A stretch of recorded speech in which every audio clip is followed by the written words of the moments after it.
They say the day your child is born is the happiest moment of your life. And for a fleeting moment, it truly was. When our daughter, Lily, entered the world, everything else faded. The hospital room, the pain, the exhaustion. It all dissolved when I saw her tiny, wrinkled face and held her in my arms for the first time. Her mother, Claire, looked tired but radiant. I kissed her forehead and whispered, "We did it." We had been together for nearly 5 years. High school sweethearts turned co-parents, navigating adulthood one paycheck and one doctor's visit at a time. We'd fought, sure, every couple does, but I thought we were solid. I believed we were forever. But forever turned out to be a fragile illusion. It started the morning after Lily was born. Claire had been groggy, scrolling through her phone more than usual between feedings and nurse visits. I chalked it up to boredom or the overwhelming messages flooding in from friends and family. But when I glanced over and saw her quickly tilt her phone away as I walked toward the bed, a cold unease crept into my stomach. That's when it began, a quiet, almost invisible unraveling of trust. Still, I pushed the feeling down. I didn't want to be that guy, paranoid, suspicious, accusing the mother of my child of something ridiculous when we just started this new chapter. But then she made a mistake.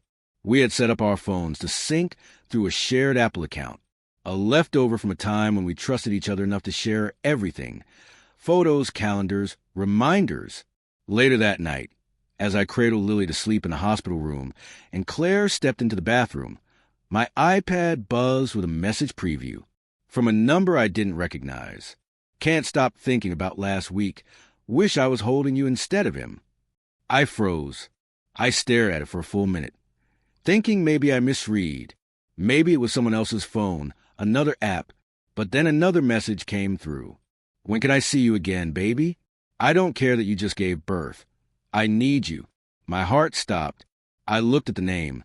Mark's sweat droplets. The emoji was like a punch to the face. The bathroom door opened.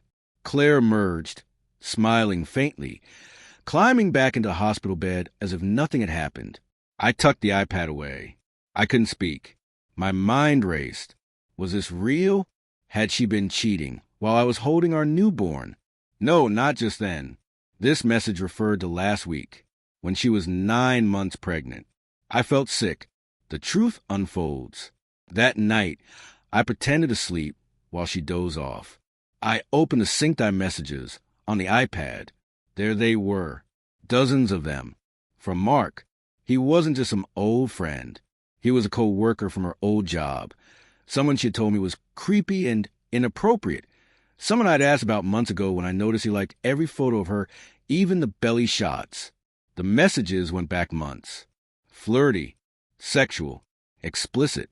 Mark, God, I love those pregnancy curves. Your husband's a fool. Claire, he doesn't even look at me like you do. Mark, can't wait to see you again this weekend.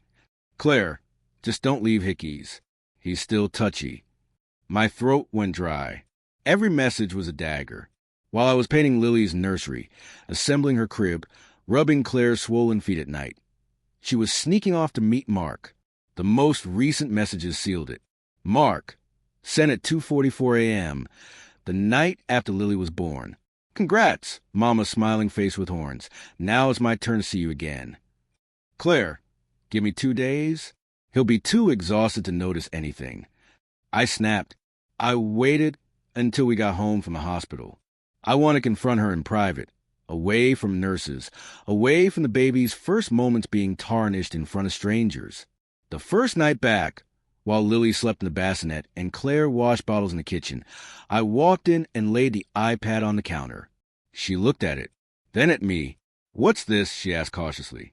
"You tell me," I said, trying to steady my shaking voice. "You forgot the iMessage sync." She paled. The color drained from her face like ink in water. Her lips parted, but no words came out. "You were texting him the day after our daughter was born." It wasn't what you think," she began, but I cut her off. "Don't. Just don't. I saw everything. Everything, Claire." Silence. Then tears. Crocodile or real, I didn't care. "I didn't mean for it to go that far," she whispered. "It started before I got pregnant. I didn't think it would last. But you were so distant, so obsessed with the baby. No, I said, don't blame this on me. Don't blame Lily. Her sobs grew louder, but I walked away. For a week, I stayed. Not for her, but for Lily. I fed her at night, while Claire cried herself to sleep. We barely spoke.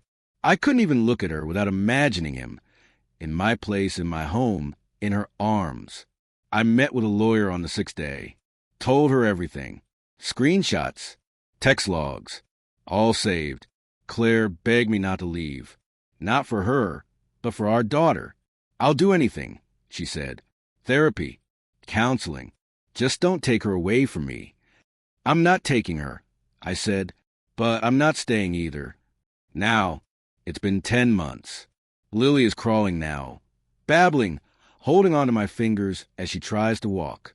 I see her every other day. I got partial custody. Claire and I are cordial for our daughter's sake, but I will never love her again. Not after what she did. People tell me I should forgive her, that things happen, that people make mistakes. But cheating on your partner the day after giving birth, while he's holding the child you both brought into the world, that's not a mistake. That's a choice, a betrayal of the worst kind. And I have the text to prove it.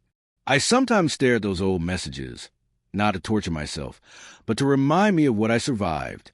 The pain doesn't vanish overnight. There are still moments when the silence in my apartment feels like punishment, when I hear Lily laugh and wonder if she'll ever understand why her parents aren't together.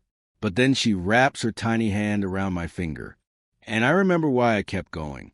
Claire tried to apologize again last week, sent a long message about new beginnings, asking if we could ever be friends. I didn't respond, because the truth is, once someone betrays you at your most vulnerable, while you're cradling your newborn, believing in a future that never existed, they lose the right to ask for a second chance. I won't waste time trying to rewrite a story that was already written in lies. Instead, I'm writing a new one where Lily grows up knowing her father loved her enough to walk away from someone who didn't love him back. And that's the only message that matters now. Tools.